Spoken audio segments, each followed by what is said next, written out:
વિધાનસભા ગૃહમાં બહુ ગાજેલા અદાણી જૂથ સાથે ભાગીદારીના કિસ્સામાં આજે શક્તિસિંહ ગોહિલને સસ્પેન્ડ કરવામાં આવ્યા હતા।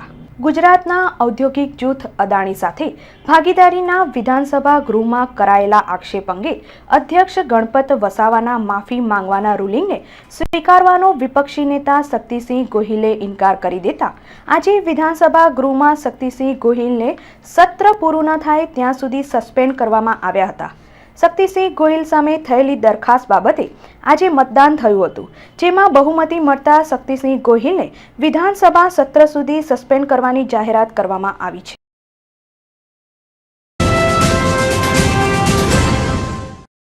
ગુલબર્ગ કાંડની તપાસ કરતી સીટે રજૂ કરેલા રિપોર્ટની નકલ આપવાની અરજી આજે ગુજરાત હાઈકોર્ટે ફગાવી દીધી છે। ગોધરા હત્યાકાંડ બાદ ગુજરાતમાં ફેલાયેલા રમખાણોમાં ગુલબર્ગ કાંડની તપાસ કરતી સીટે રજૂ કરેલા રિપોર્ટની નકલ આપવાની અરજી ગુજરાત હાઈકોર્ટે ફગાવી દીધી છે। જન સંઘર્ષ મંચ હાઈકોર્ટમાં અરજી કરી રિપોર્ટની નકલ માંગી હતી અને ન્યાયમૂર્તિ એસ દવેએ આ અરજી ફગાવતા જણાવ્યું હતું કે સીટનો રિપોર્ટ હજી વાંચવાનો બાકી છે, ત્યારે તેની નકલ આપવાની શક્ય નથી।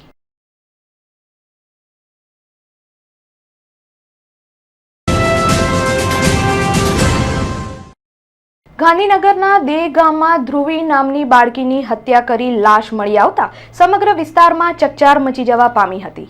ગાંધીનગરના દહેગામમાં ધ્રુવી નામની બાળકીના અપહરણ બાદ તેની લાશ મળી આવતા ચકચાર જાગી છે।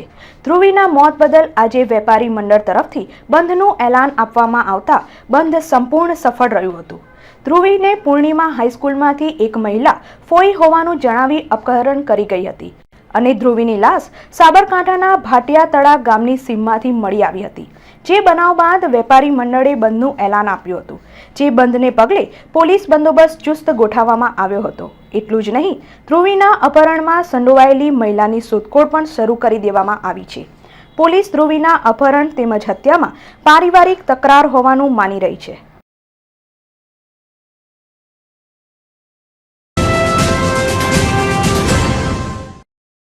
રાજકોટમાં વેપારી પર હુમલો કરવાના બનાવમાં સ્થાનિક રહીશોએ પોલીસ કમિશનરની ઓફિસ સામે ધરણા કર્યા હતા। રાજકોટના મહુડી રોડ પર એક વેપારી પર હુમલો તેમજ તોડફોડના 24 કલાક બાદ પણ પોલીસ અસામાજિક તત્વોને પકડી શકી નથી, ત્યારે રહીશોએ આજે પોલીસ કમિશનર કચેરી સામે ધરણા કર્યા હતા અને પોલીસ કમિશનર ગીતા જૌહરીએ રજૂઆત સાંભળી અસામાજિક તત્વોને ઝડપી પાડવાની ખાતરી આપી હતી।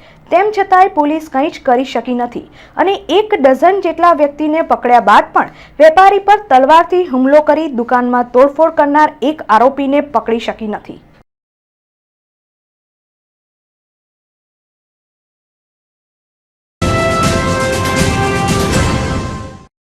જૂનાગઢના શિવરાત્રીના મેળામાં 7 વ્યક્તિઓના મોતના બનાવે રેલી કાઢી અને શ્રદ્ધાંજલિ આપવામાં આવી હતી। જૂનાગઢમાં શિવરાત્રીના દિવસે ભાગદોડમાં 7 જણાના મોત બાબતે સાધુ સંતો, બજરંગ દળ, કોંગ્રેસ તથા CPMએ એક રેલી કાઢી હતી અને આ બનાવની જ્યુડિશિયલ તપાસ કરવાની માંગ સાથે મૃતકોને શ્રદ્ધાંજલિ અર્પણ કરી હતી। મહેસાણાના જિલ્લા કલેક્ટરે તાજેતરમાં જ 15 જેટલા ગાયનેકોલોજીસ્ટના લાયસન્સ રદ કરી દીધા હતા। મહેસાણા જિલ્લા કલેક્ટરે તાજેતરમાં જ 15 ગાયનેકોલોજીસ્ટના લાયસન્સ રદ કરી સોનોગ્રાફી મશીન સીલ કરવાનો હુકમ કર્યો હતો, પણ 3 માસ સુધી લાયસન્સ રદ કરવાના નિર્ણય પછી પણ કોઈ જ કાર્યવાહી કરવામાં આવી ન હતી। આવા સંજોગોમાં જિલ્લા કલેક્ટર તમામ જવાબદારી જિલ્લા આરોગ્ય વિભાગને માથે નાખી પોતાની જવાબદારીમાંથી છૂટવાનો પ્રયત્ન કરી રહી છે।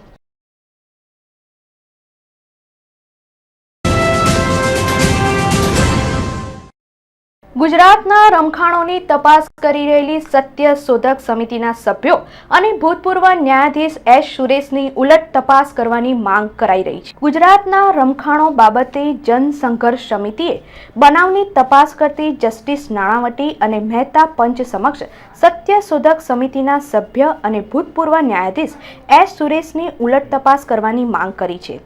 એસ સુરેશે પોતાની તપાસ દરમિયાન રાજ્યના ભૂતપૂર્વ ગૃહપ્રધાન હરેન પંડ્યાની મુલાકાત લીધી હતી, જેમાં હરેન પંડ્યાએ ગુજરાતના રમખાણો બાબતે મુખ્યમંત્રી નરેન્દ્ર મોદીએ એક બેઠક બોલાવી હિન્દુઓને રોષ ઠાલવવાનું હોવાનું જણાવ્યું હતું અને જેનું ઓડિયો રેકોર્ડિંગ પણ એસ સુરેશે કર્યું હતું, જે પંચ સમિતિ સમક્ષ આપવામાં આવ્યું હતું, જેથી જનસંઘર્ષ સમિતિએ એસ સુરેશની પૂછતાછમાં ઘણી વિગતો બહાર આવે તેવી શક્યતાઓ દાખવી છે।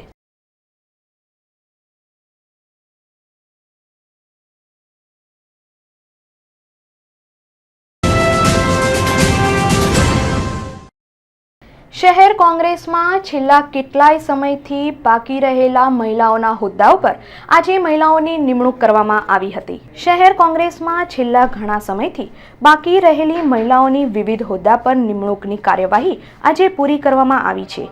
આજે ગુજરાત પ્રદેશ કોંગ્રેસ કમિટીના પ્રમુખ સોનલ પટેલ તેમજ મંત્રી દીપ્તિબેન ચૌધરી શહેરમાં આવ્યા હતા અને શહેર મહિલા કોંગ્રેસ પ્રમુખ તરીકે સુજાતા મોદી તથા જિલ્લા મહિલા કોંગ્રેસ પ્રમુખ તરીકે જયશ્રીબેન ગોહિલની નિમણૂક કરી હતી। આ બે પ્રમુખો તાલુકા, વોર્ડ તેમજ વિધાનસભાની મહિલા સભ્યોની ખાલી પડેલી બેઠકોની પર નિમણૂક કરશે।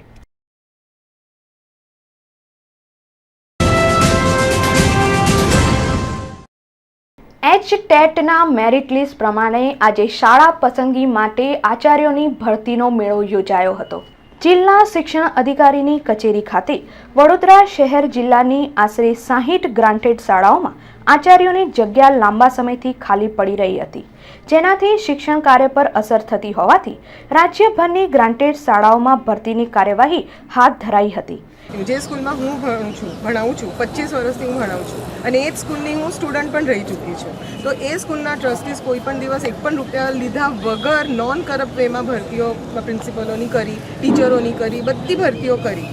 એટલે અમને એવું લાગે છે કે પ્રિન્સિપલની પોસ્ટ માટે જે પણ કેન્ડિડેટ તમે સિલેક્ટ કરો એ ખાલી તમારું બીએસસી, એમએસસી અને એમએડ અને બીએડના માર્ક્સ ઉપર આ ભરતી કોઈ દિવસ થવી જ ના જોઈએ, કારણ કે એ માર્ક્સ કેટલા ઓથેન્ટિક છે એ લોકોને કોલેજમાં મળેલા એનું પણ કંઈ વિકલ્પ નથી। બીજી વસ્તુ કે એ વ્યક્તિ જે ભલે ટોપર હોય પણ એનામાં મેનેજમેન્ટ સ્કિલ્સ ના હોય, એનામાં પબ્લિક સ્પીકિંગની આવડત ના હોય, એને કેવી રીતે સ્કૂલ સંચાલન કરવું, શું કરવું, એક પણ નહીંતર એમબીએનો તો કંઈ મતલબ જ નથી પછી રહેતો। કેમ બધા લોકોને એમબીએ કરીને પછી જ મેનેજર્સ બનાવે છે? તો અહીંયા ખાલી તમે બીએસસી, એમએસસીની ડિગ્રીના બેઝિસ પર કેવી રીતે પ્રિન્સિપલ તમે સિલેક્ટ કરો જ્યારે આટલા બધા છોકરાઓનું ભવિષ્ય એમના હાથમાં છે? કમસે કમ થોડા ટકા, થોડા પર્સન્ટેજ તો મેનેજમેન્ટને રાઇટ હોવો જ જોઈએ કે અમારા કેન્ડિડેટ અમે ચૂઝ કરી શકીએ। चाहिए તો તમે મેનેજમેન્ટની સ્કિલ્સવાળા ઇન્ટરવ્યૂ લો અને ઇન્ટરવ્યૂના બેઝિસ ઉપર કરો, પણ ખાલી મેરિટ ઉપર તો કોઈ દિવસ, ઇવન નિરમા જેવી મોટી એમાં પણ મેરિટને અમુક ટકા આપે ને અમુક ટકા ઇન્ટરવ્યૂને આપે છે, તો આ ઇન્ટરવ્યૂ વગર તમે ડાયરેક્ટ ભરતી કરો તો કોઈ ઓથેન્ટિસિટી જ નથી।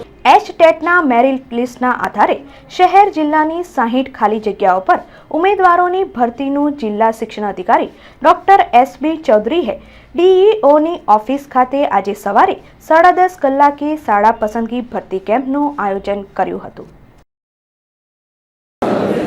સમગ્ર રાજ્યમાં 1 માર્ચ અને 2 માર્ચના રોજ બિન સરકારી ગ્રાન્ટેડ માધ્યમિક શાળા અને ઉચ્ચતર માધ્યમિક શાળાના આચાર્યો માટે ભરતી કેમ્પ યોજવા માટે રાજ્ય સરકારે સૂચના આપી હતી। એ મુજબ વડોદરા જિલ્લામાં પણ આજ રોજ જિલ્લા શિક્ષણ અધિકારીની કચેરી ખાતે આચાર્યોની ભરતી માટે કેમ્પ યોજવામાં આવેલો છે।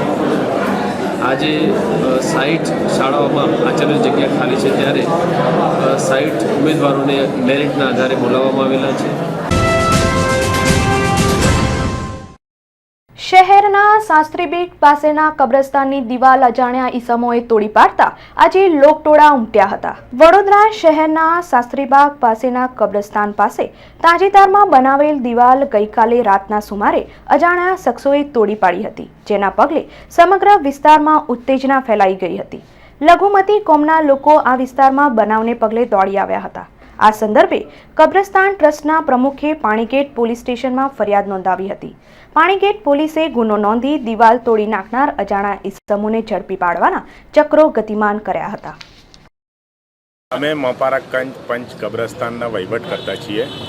પરમ દિવસે બુધવારની રાતને કોઈ અસામાજિક તત્વોએ કોઈ નાપાક કે બદ ઇરાદે આ કબ્રસ્તાનની દિવાલ તોડી નાખી, જેમાં અમે કાલે ગુરુવારે અમે દરગાહ કે અમારી કબરો ઉપર ફૂલ ચડાવવા આવ્યા ત્યારે અમને ખબર પડી કે કોઈ અસામાજિક તત્વોએ આવી રીતનું કૃત્ય કરેલું છે તો અમે તરત જ પાણીગેટ પોલીસ સ્ટેશન ગઈને ફરિયાદ નોંધાવી, જ્યાંથી અમને પોલીસનો બહુ સાથ સહકાર મળ્યો ને જે આજે અમે જે તે દિવાલ તોડી નાખેલી એ બનાવી લીધેલી. નેશનલ હાઈવે કરજણ તરફ જતા રોડ પર અજાણી મહિલાની લાશ દેખા દેતા લોકટોળા ઉમટી પડ્યા હતા.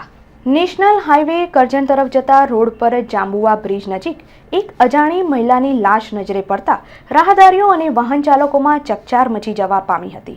વડોદરાથી જાંબુવા તરફ જતા બ્રિજ પાસે એક મહિલાની લાશ પડી હોવાની જાણ પોલીસને થતાં પોલીસ ઘટના સ્થળે દોડી આવી લાશનો કબજો મેળવી પોસ્ટમોર્ટમ માટે સયાજી હોસ્પિટલમાં મોકલી આપી અજાણી વૃદ્ધા મહિલાના સગાવાલાની શોધખોળ આરંભી છે.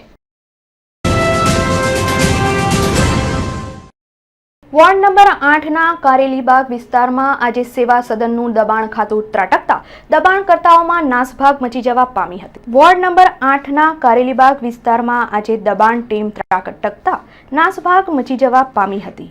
શહેરના વોર્ડ નંબર 8 કારેલીબાગ પાણીની ટાંકી સહિતના વિસ્તારોમાં દબાણો ખડકાઈ જતા રાહદારીઓને અને વાહન ચાલકોને વેઠવી પડતી મુશ્કેલીઓની ફરિયાદના આધારે આજે દબાણ ટીમ પોલીસ બંદોબસ્ત સાથે પાણીની ટાંકી વિસ્તારમાં ત્રાટકીને લહેરી ગલ્લા સહિતના દબાણો હટાવતા ભારે નાસભાગ મચી જવા પામી હતી. તેમ છતાં દબાણ વિભાગે દબાણ હટાવવામાં સફળતા મેળવી હતી. ડેપ્યુટી કમિશનર CR મકવાણા સાહેબના આદેશ પ્રમાણે વોર્ડ નંબર 8માં આવતો વિસ્તાર કારેલીબાગ પોલીસ સ્ટેશનથી કારેલીબાગ પાણીની ટાંકી તરફ જતો રોડ છે. એ મોટો રોડ છે, પરંતુ શુક્રવારી બજારને કારણે ત્યાં કાયમ ટ્રાફિકનો પ્રોબ્લેમ રહેતો હોય છે. જેના આધારે આજરોજ ટ્રાફિક એસીપી પટેલ તથા દબાણ શાખાનો સ્ટાફ કારેલીબાગ PIના સ્ટાફને સાથે રાખીને જોઈન્ટ ઓપરેશન રાખવામાં આવેલ છે અને આ રોડના દબાણો દૂર કરવામાં આવેલ છે. ગતરોજ હાથીખાના બજાર સમિતિમાં વિવિધ માલ સામાનની હેરાફેરી કરતા વાહન ચાલકો હડતાલ પર ઉતરી ગયા હતા, જેનો આજે સુખદ અંત આવ્યો હતો. ગતરોજ હાથીખાના બજાર સમિતિમાંથી વિવિધ વસ્તુઓની હેરાફેરી કરતા વાહન ચાલકોએ ફીના મામલે હડતાલ પર ઉતરી જતા માલ સામાનની હેરાફેરી ઠપ્પ થઈ જવા પામી હતી, જેના પગલે બજાર સમિતિના આગેવાનો અને વાહન ચાલકોની મીટિંગ મળી હતી, જેમાં વાહન ચાલકોની માંગણીઓને ગ્રાહ્ય રાખવામાં આવી હતી. અમારી લાગણીને ધ્યાનમાં રાખીને અમારી તમામ માંગણીઓ મંજૂર કરેલ છે, જેમાં અમને સંપૂર્ણ સંતોષ છે. શેની માંગણી તમારી સંતોષ થઈ? અમારે જે એન્ટ્રી ફીની માંગણી હતી એને અમને રાહત આપી. કેવી રીતે રાહત આપી? ભાવમાં શું નિર્ણય લેવામાં આવ્યો? કેટલા પૈસા લેવામાં આવ્યો? કેવું છે? મહિનાની અમારી 250 રૂપિયા ફિક્સ પાસ કરી છે, હા. જે અમને 350 રૂપિયા હતા. અને ₹350ના બદલે 250ની મહિનાની ફી નક્કી કરવામાં આવી હતી. આમ સુખદ નિર્ણય આવી જતા બજાર સમિતિના વેપારીઓએ રાહતનો દમ ખેંચ્યો હતો. આજ રોજ જે એમની સમસ્યા હતી એનું સુખદ સમાધાન થઈ ગયું છે. With the help of Baroda green merchant એસોસિએશનના પ્રમુખ રમેશભાઈ અને નિમેશભાઈ અને જે અલ્પેશભાઈ અને જે બધા વેપારી મિત્રો છે, એમણે એમની જે રજૂઆતો એ સાંભળી અને પછી મધ્યસ્થી કરી અને બજાર સમિતિ સાથે ચર્ચા કરીને નિર્ણય લીધો છે અને જેમને ટેમ્પા ચાલકોએ વધાવી લીધો છે. એટલે હવે લગભગ 1-8 કલાકમાં એ લોકો પાસ લઈ અને એમની રોજબરોજની કામગીરી શરૂ કરશે.